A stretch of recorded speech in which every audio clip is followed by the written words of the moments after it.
Hello and welcome to the Therapist Solution podcast. I'm Shikha Kaushik, your host for today's conversation. At Therapist Solution, our focus is on empowering mental health professionals, helping them grow their practice, voice, and impact in a meaningful way.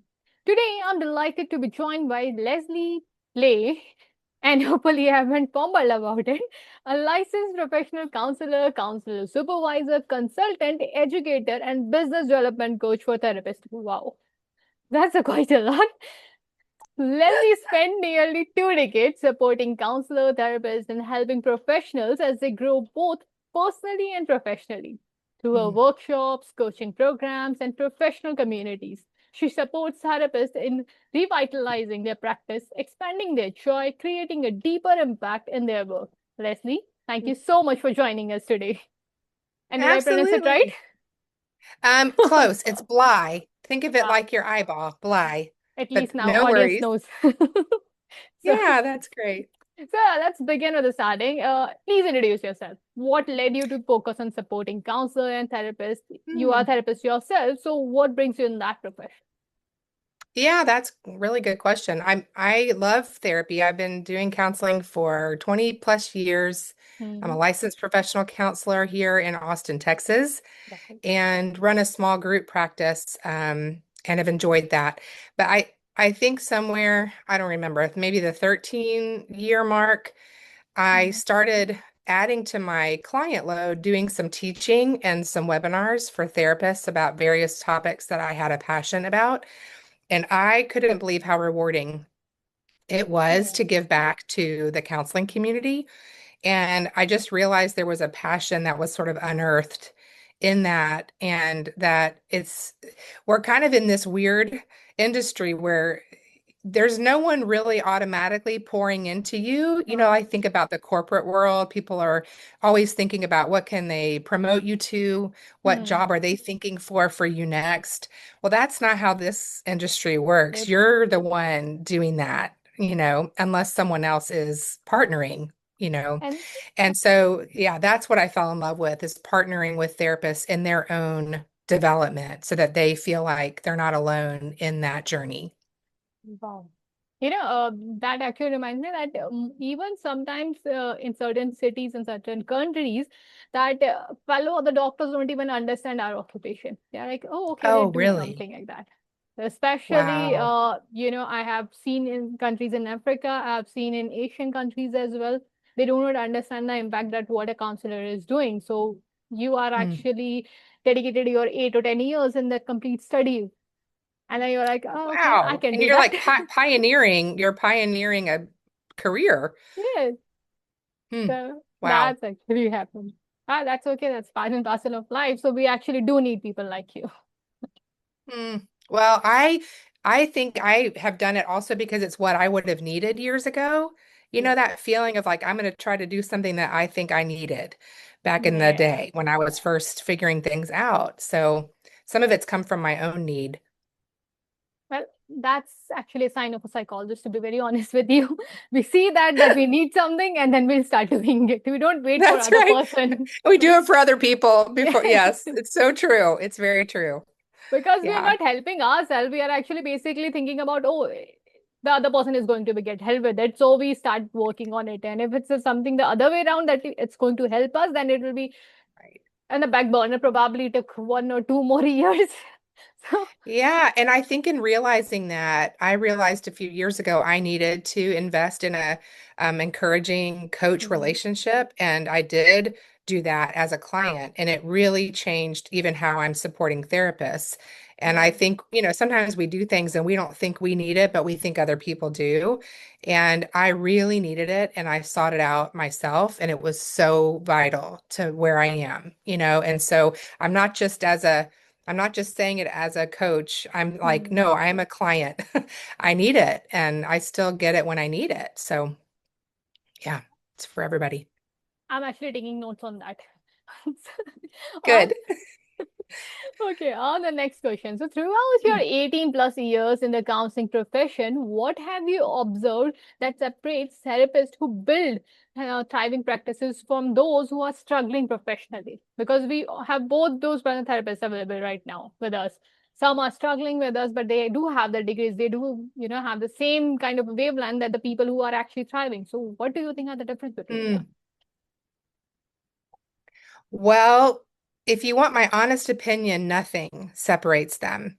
Wow. Um, in this work, there will be years of thriving and there will be years of struggle, or even seasons of thriving and seasons of struggle. Um, you know, if you think about during the pandemic, we had this like global rise in anxiety and loneliness. So therapist caseloads were full. People They actually were understood that what therapists actually do. Before that, we were right. actually quite an invisible people. And Right. after We that, were we on the became, map. I mean, it yes, was like we were front stage, first yes. responders outside of the medical community. So if you had asked any therapist during those years, new or seasoned, they would have told you most likely they had a very full caseload and they were thriving, right? They were Hmm. flourishing in terms of their workload. Well, 5 years, 6 years later, the landscape has changed, technology has changed, the culture has changed, insurance companies change, and the same people who were flourishing may have hit bumps of struggle in the last Yes. few years, and there's nothing wrong with them. It is a potentially seasonal vocation in some ways. And I don't mean that to say that you can't hit a plateau of what you need and a Hmm. sustained practice. You can, but in a sustained practice, there will be highs and lows. And the only thing that I think separates the thriving from the struggling is how you're weathering it and whether or not you're applying compassion and curiosity to yourself as you weather it. That's the only thing Yeah. that separates is sort of how are you managing those ups and downs personally. I really like this observation, to be very honest. To the point as a psychologist, and that's why she got almost 2 decades of her. Wait. So many therapists are highly skilled clinically, but still find it difficult to build a sustainable practice. Why do you think that happens? So the question is like somebody is strong clinically, but they're not feeling like their practice is building or is Yes, sustainable. yes. I mean, they are highly skilled. Like, for example, I do remember one person, she has done PsyD, but unfortunately, her practice is not doing that great. Okay. So, So yeah, I mean, I think there's a lot we could say about that, but I think the first place I would go to is the fact that a sustainable practice has at least like four components going on. And one of those being your caseload, like obviously, like who are you serving? But caseload also includes your schedule. How is your flow? How is the week feeling to you? So caseload is one component. Your professional development and mm, formation is another component. So how is your practice? What are your systems in place? What is your workflow? What kind of structure do you have? Do you like the way that you get a client from start to finish? Like how's the back end of your practice supported? And then there's your framework. Like what are you clinically focused on? What's your approach? What are you doing to build your values? Are you aware of your values, your personal style? But then there's your support system. So, like, who's helping you in your marketing, your administration of things, in your own evaluation? Are you building habits of evaluation? Do you have a peer group who consults with you, who mm, encourages you? So, as you're hearing that, can you hear how much goes into a practice? totally. It's a very For any relatable thing, though. one person, for any one human being to Yeah. be on top of their caseload, their business formation, their framework and focus, and their support system. Okay, nobody can do all of that all the time. Yes, absolutely agree. It's too much. So if you're really good in one area or you feel really clinically strong, or that's the area you've been really developing, but you're weak in the admin or you don't Mm, like marketing, I just say outsource that to a trusted part-time person. You don't have to be good at all four of these things, nor can you look at them all at one time. But as you're noticing areas of weakness, don't mm, feel like you have to do it yourself. We are not that super, like we're not superheroes. So I always say Exactly. try to outsource the things that you really don't like or that you don't feel strong in. We're therapists, we're often more right-brained than left-brained. And so find your left-brain tribe or person to Yeah, yeah. help you with that sustainability. And I think so that actually brings me the next question, and that is quite very close to me. So, Okay. about the counselor burnout. What Oh, are yes. some earliest warning signs that a therapist tends to overlook? And especially as a therapist, because we often overlook till the time that's knocking on the door and it's came to our house and I'm like, okay, I'm your guest now. That's right. Treat me well. I'm here now. Yes. I'm next to you in bed. I'm with you in the car. I'm with you. Yes, all the days. Whew. I mean, we could probably come up with a huge list of burnout symptoms that we all are aware of, like actual physical fatigue or Oh, health issues. Your yeah. nervous system's operating outside of your tolerance window for too long. You're shaking. But I think in the little time that we have, the one that stands out to me the most in my coaching work and in myself Mm-hmm. is insecurity or imposter syndrome or self-doubt. The first Agree. symptoms are like mistaking burnout or mistaking insecurity for burnout or one or the other. Like you're beginning to ask yourself, am I really good at this anymore? Am I really like, what's wrong with me? I'm not as good as so and so, or I'm just the her practice or his practice is so full I'm not and enough. so yes, not good enough and not recognizing that as a Yes. burnout symptom.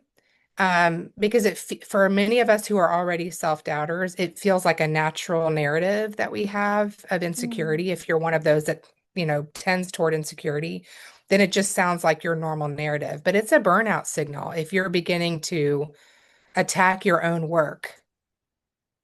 Actually, this is something that I recently actually was in a summit, and we met few psychologists over there, and we were just talking about it. And one of the most insecure thing that the question that popped up in their mind was, I feel like I'm not enough, even though we have Yes, same degrees and everything, but I feel like I'm not enough.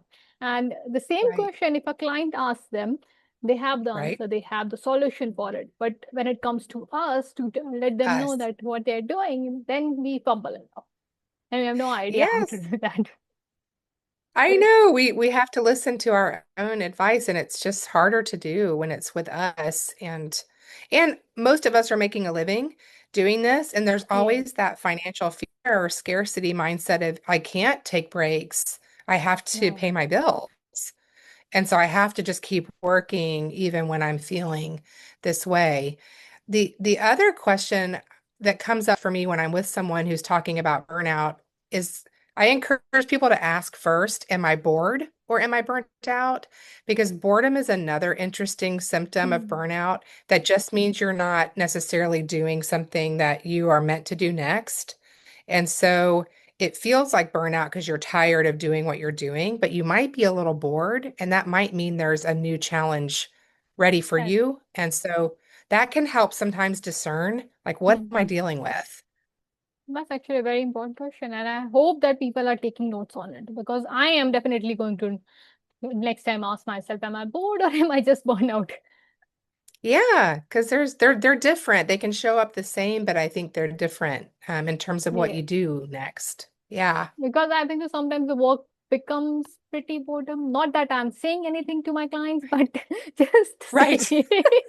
They don't know we're bored, but Yeah. and I when I say boredom, I kind of mean like as you look at sort of the big Bigger picture of what you're picture. Yeah. doing, yeah, it's like, am I still feeling the spark of interest? Is there something that's been trying to birth, in my practice and I just haven't given it time or energy or attention?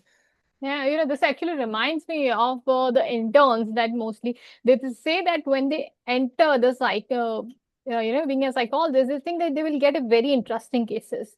So they get those Yeah, cases on a month, and then next month they will start getting repeatedly these cases. They're like, right. I'm burnt out. No, that's Yeah, not good. I need more variety again. Yeah, Yes. So yeah, that actually happens. So, yeah. my next question to you, why do so many helping professionals find themselves exhausted? It's a quite similar, even when Mm. they genuinely love the work they do. So that's actually a bit of different. Yes. I mean, I think at a base level, making space, for people who are suffering Hmm. and for various things, it just takes a toll. I just think there's just the very nature of what we do takes a toll. We're all very sensitive people. So, Yes. if you're not checking yourself, like how am I doing with observing instead of absorbing? Like how am I doing in that space? Hmm. Um, what am I absorbing? And can I notice that? And can I try to care for that or take care of that? Is there a way I need to be maybe less absorptive and more observing with clients? Can I Yes. notice kind of that level of attachment that's going on for me? And we can't give from an empty cup. So if you're not in a place where you're the one receiving, whatever that kind of receiving is, that brings you, you know, care, support, if you're not Hmm. somewhere where you're receiving, it is Yeah. going to be more and more like giving from an emptier cup, which is really, really taxing. Fine. So my next question, what will be the practical steps can therapists take to protect their energy and maintain longevity in their profession? Hmm. Um, what can therapists do to protect their energy? Yes. That's a good question. I actually need that right now, to be very honest. Yeah, I wonder if just noticing in general Hmm.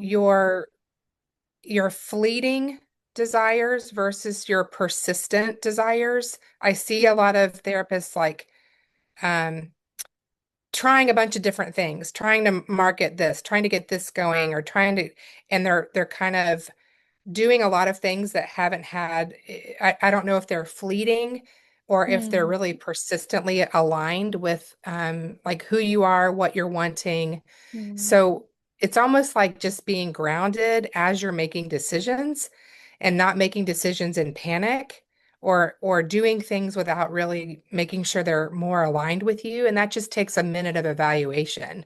Um, and there's something about the energy drain of doing things sort of out of not really thinking it through just to kind of try something Hmm. that just feels like an energy drain to me and not very sustainable. So always coming back to your why, really Hmm. aligning with your values as you make decisions and asking yourself, is this kind of a fleeting notion or is this a real persistent drive and longing in my practice as you're making choices?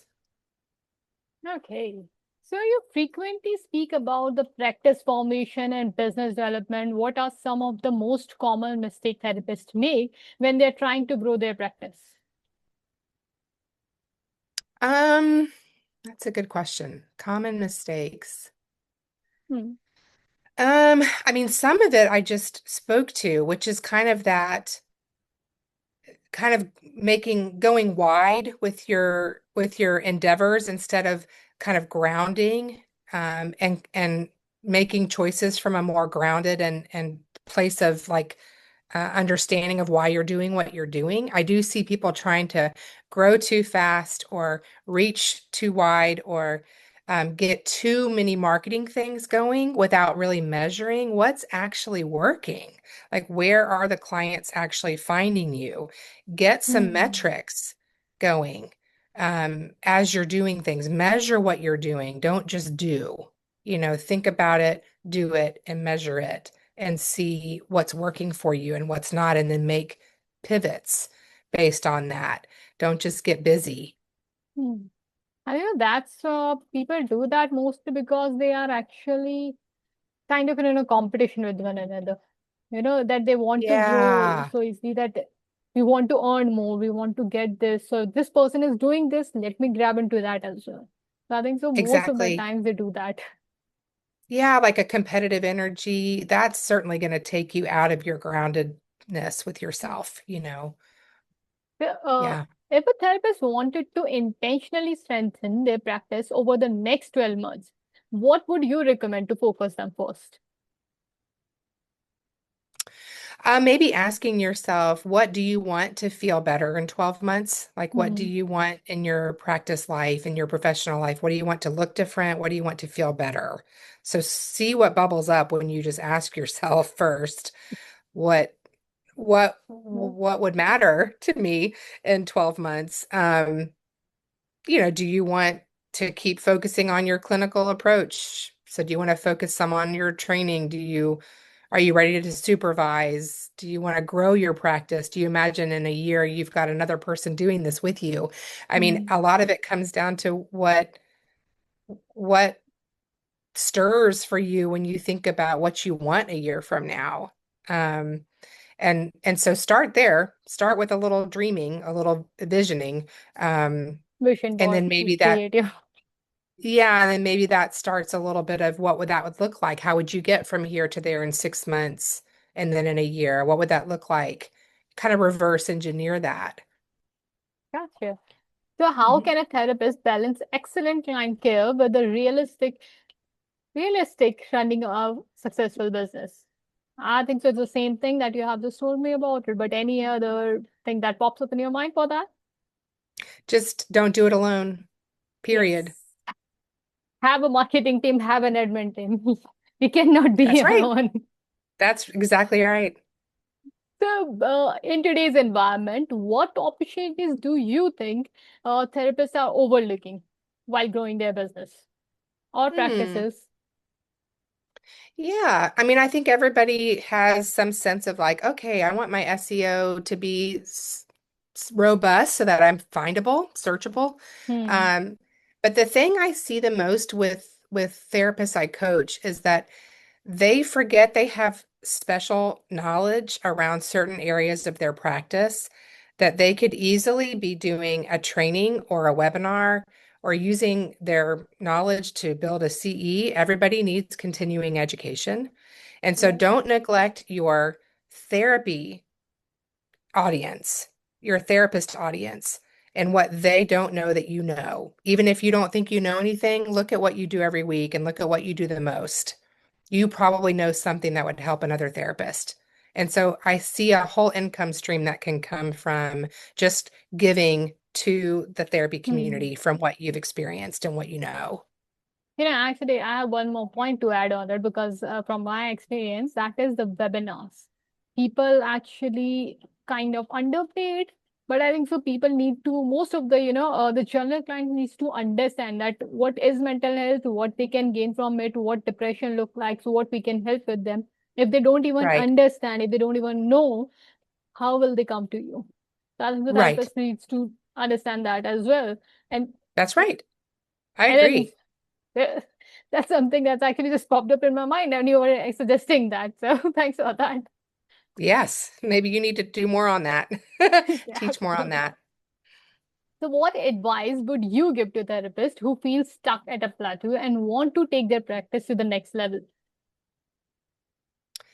Well, first, I would just validate plateaus are normal. And so Hmm. there's no reason to take that personally. Um, but can you get curious about what's working for you and what's not working for you? Hmm. Because oftentimes that's kind of what starts that path of what would I do next? Let me sort of stick with what's working. What could I do more of in that way?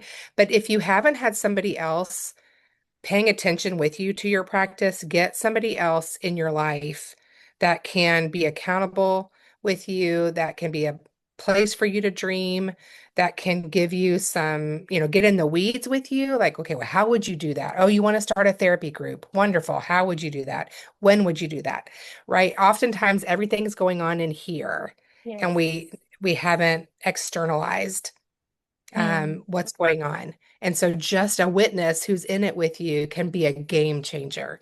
And their excitement to celebrate with you is just so helpful. So I would say grab somebody if you're plateauing for longer than you want and get someone to support you in making changes.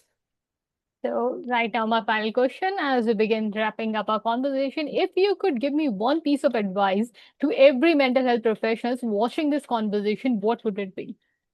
Just a quick 1 minute second advice. Yeah, I guess I would say celebrate the wins. We often forget to celebrate what's going well each session, with each week of work.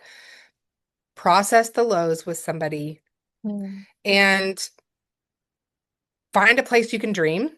And then Yes. always have compassion on yourself because you're always in development. Always. You don't arrive, you're always developing. So have compassion on that process. So, Leslie, thank you so much for joining us today and for sharing your experience, insights, and the practical wisdom. Building a successful counseling practice isn't just about being a great clinician, it's also about sustainability, intentional growth, community, business development, and creating a professional life that remains fulfilling over a long term. At Therapist Solution, we remain committed to helping the mental health professionals and life coaches build structured visibility, strong positioning, and sustainable growth in their private practice. And to everyone watching, thank you for being with us. We hope this conversation provides you encouragement, practical guidance, and inspiration at your professional journey. Until next time, take care and continue making a meaningful difference in the lives of those who serve. Thank you, Leslie. Thank you so much. This was such a joy.